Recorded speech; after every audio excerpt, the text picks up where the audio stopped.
Hi, everybody. I'm with my guest today, Monica Johnson Smith. Say hi, Monica. Hello.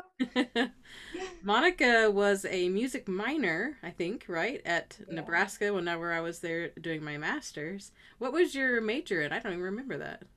Advertising. Oh, very cool. Very Yeah. cool. So she was a music minor, and I think, did I teach you the 2 years that you had lessons? Was that what it was, a 2-year requirement? Yes, I had a 2-year requirement. I think I had a different teacher the first year because you weren't there yet. Oh, So, okay, okay. yeah, so it was my sophomore year that you were my teacher. Okay. Yeah, and it was so great. Aw, well, we You're had the fun. best teacher. Oh. Yeah. That's why I memorized my piece for you, for That's Judy. what I could not believe, and I wanted to tell everybody that too, because when I realized that this etude was going to sound like the Osborne Rhapsody, it was a no-brainer that I was going to dedicate that to you. So Monica played the Osborne Rhapsody for her like her final music minor jury or something like that, Yeah. and she surprised me and memorized it and showed up and didn't have a music stand, and I was sitting panicking for her. I was like, oh my gosh, we didn't practice this. But it was such a sweet, it was such a crazy surprise, like, but it was, and you played it so beautifully. It was so nice. Oh, well, thank you. I know I don't even remember like what grade I got on it or if it was just pass fail. I don't remember, but I'm sure it was a high score. It went really well. oh, thank you. Yeah, I don't remember how we did the scoring back then. It's been a long time, but I remember it was good. So, Oh, thank yeah. you. Oh, Well, let's take a look at this music and we'll talk about some different ideas of how to work on it. So, the finger drill at the top, this is all just crossing the break. So, you've got to have that balance of your air for the A's and the B's so the B's don't pop on you. So, usually I actually start with the note over the break. So, play a B first and then play A, B, A, B, A, B, A. Same thing with the A to C. Play a C first, establish that over the break sound because those notes are more resistant. So then you're already used to blowing that extra resistance, and then C A C A C A C. And then of course RHD for right hand down. All those fingers can stay while you're doing that stuff. It really helps a lot. As much as you can, you try to get out of your own way. You know how we might subconsciously kind of make a movement with our embouchure when we cross the break. So you want to keep that kind of flexible and spongy, so you're not too grippy, but you've got some flexibility too. So that's like the main challenge in here. And this is funny because when I was messing around with this drill, the way I wrote these, I write the drill and then I just start messing around with it. Most of them were written from the beginning to the end, but this one I started at 17. I was just messing around. I was like, B-A-B. And I was like, oh, that sounds like the Osborne Rhapsody. I wonder if I could oh, really? somehow do something with that. And so then I took that motive on the third line and kind of, finished that line. And then I was like, okay, now I need to like borrow from the beginning of the piece so that the beginning also kind of sounds like the Osborne. So I took those two motives and kind of developed them. Well, it's so cool, Kristen. I think it's just a beautiful piece. I played it on the piano since I don't have my clarinet, Oh, but okay, okay. Yeah, that makes sense. I really love it. And I would totally gravitate toward this one if I had this book and was taking lessons again.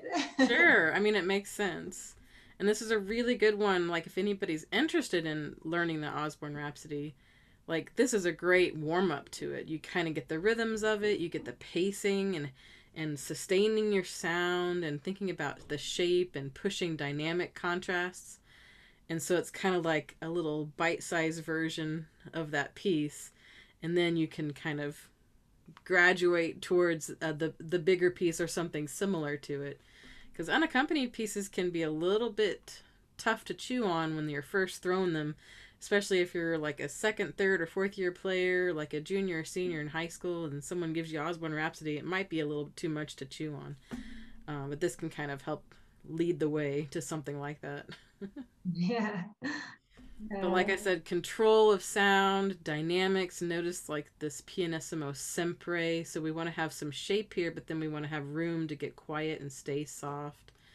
Um, and you could pace it a couple different ways. Like, I kind of move this on purpose so that I can do this whole first line on one breath.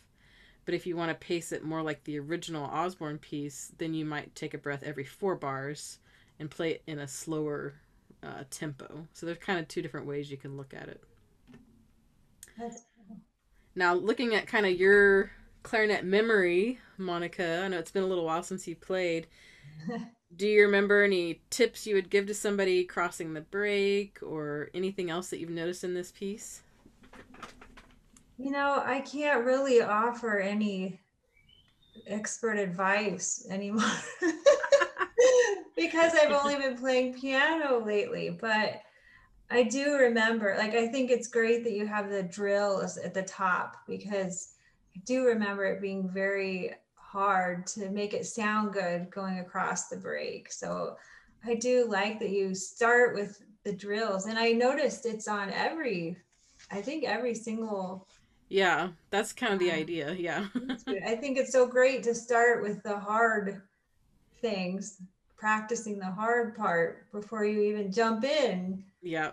to the piece. So I think that's such a wonderful idea. Thank you.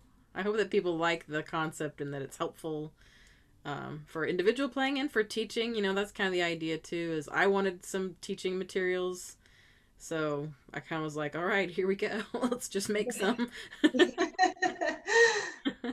Yeah, this whole book is so fun, Kristen. I really, for everything from the titles of the songs to the cover, I just feel like I would love to have had this when I was taking lessons because it's just a really fun and it makes it more exciting and interesting to Sure. practice. Yeah. So And that, excellent job. thank you. And that was kind of my thing too. Like, in my undergrad, I'd get assigned etudes. I did not practice them. I would practice them like maybe 1 hour before my lesson and just wing it. It was really bad. I had no motivation to practice the etudes. When it came to like my jury piece, I would practice that like crazy because I knew I had to perform it for people. But Right. just the like playing it in my lesson and then going on to the next one, it was like, what is the point? I didn't get I Well, had see, such you were one of those great professionals that could get away with that. I had to practice so I hard. don't know. I don't think I got away with it. It was just my first 2 years. And then my third year, I finally decided, okay, I'm going to try. And that's when I started trying and I actually cared and I practiced. But the first 2 years of college, I was just like, yeah, I'm just going to be a band director. I don't need to do all this stuff. And then by my junior year, I realized I wanted to really do it. And so I went on and I knew I was going to go to grad school. So I had to really start working hard. Yeah.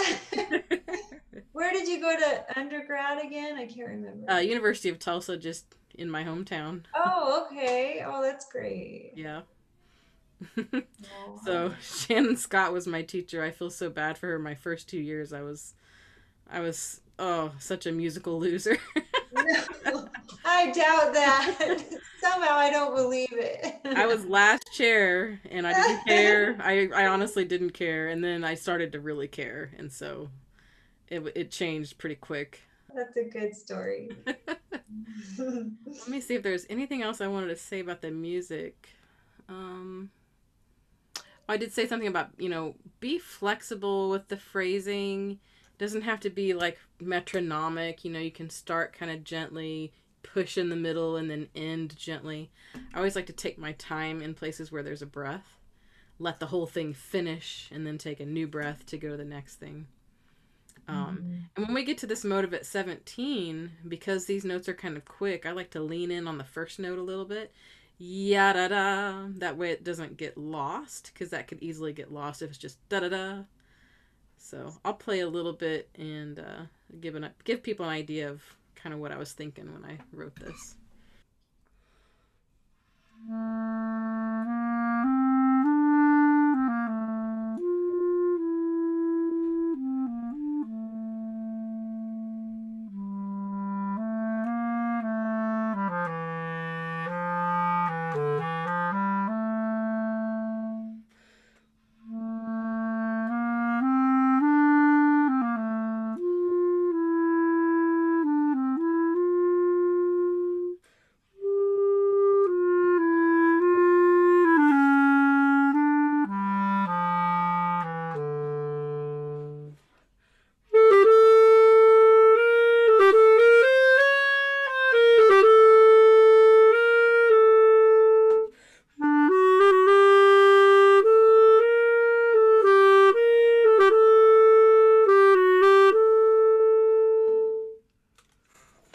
I don't Keep remember. going. Well, I didn't have it on the screen, and I don't have it all memorized. So.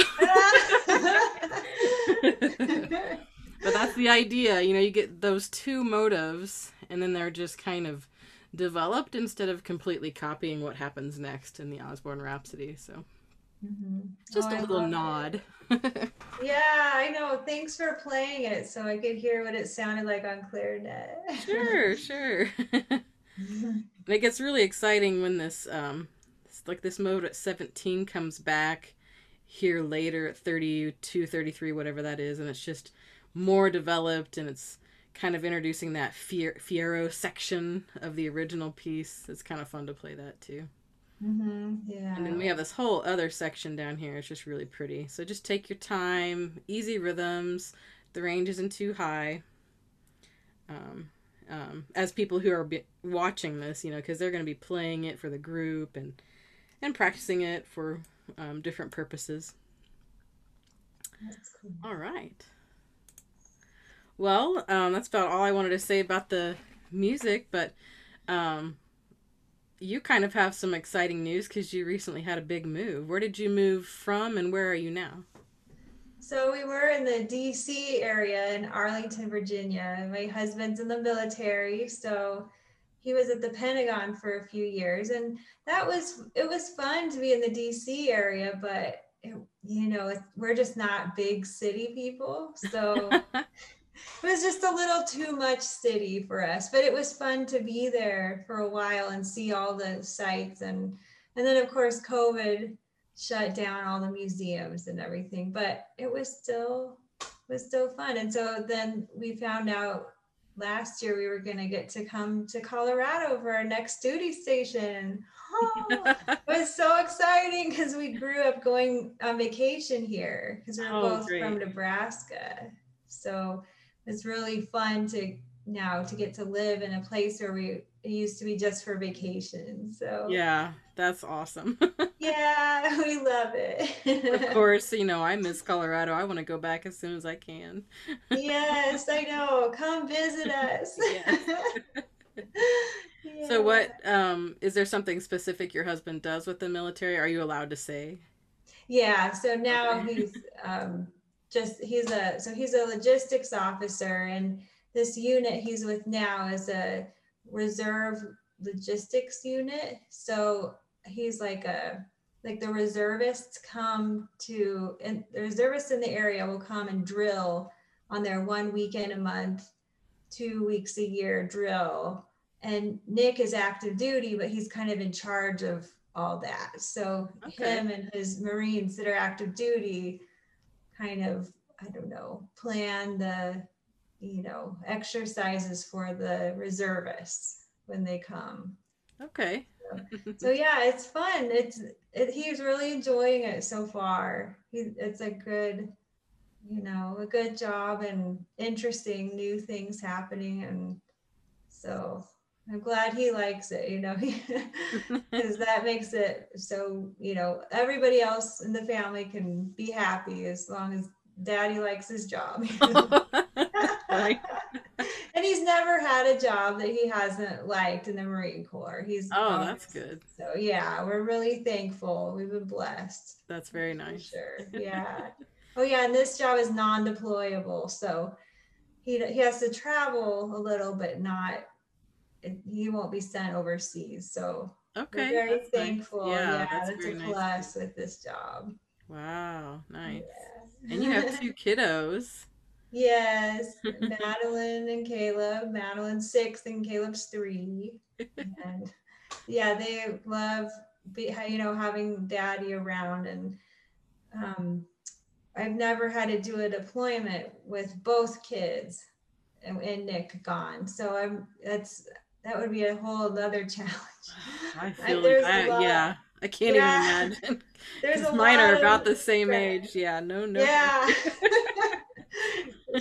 After a week of him gone, I'm glad to have him home, I just to bet.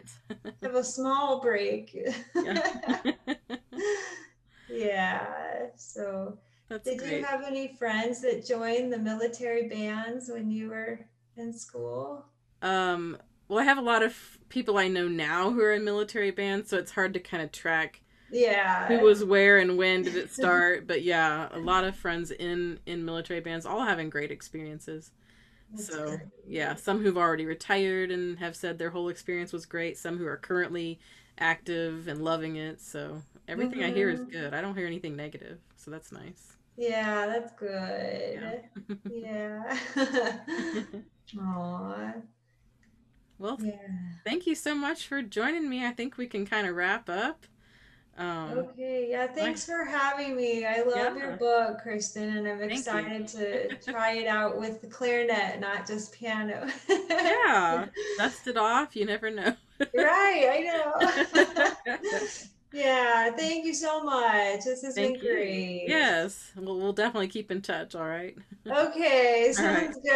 Have a good You night. too. Bye. Bye.